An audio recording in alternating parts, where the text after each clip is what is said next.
Here's my solar generator. It's built out of a Milwaukee pack-out case. It has a 1500 watt running 3000 watt peak pure sine wave inverter, two 35 amp hour deep cycle sealed lead acid batteries.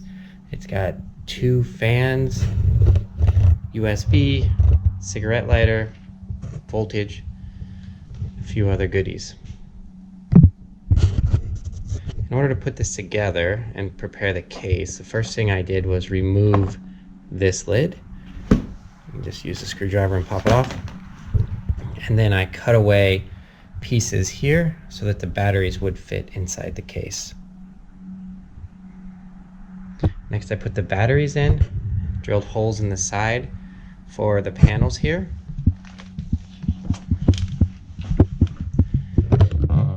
And then cut out the switch right here that would usually hold the pack-outs together. I also added fans to both sides, and I'll show you the other side in just a second.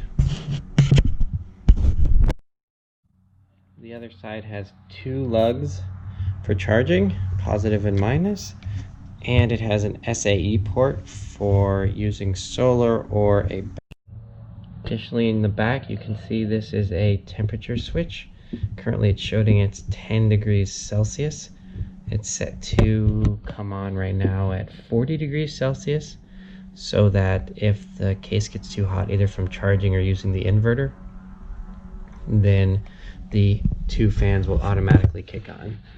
And we can cheat at that a little bit using a heat gun.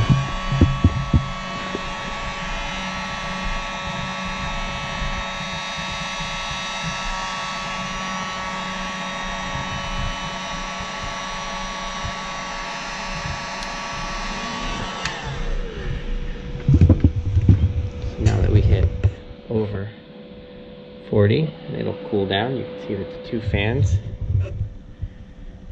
are now on,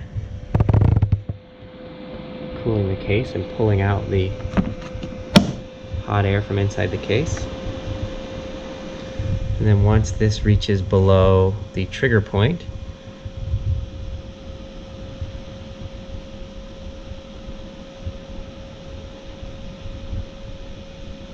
then the fans will kick off and no more fans. Additionally, this is switch controlled, so if this is just sitting or resting, not wasting battery, running a temperature probe.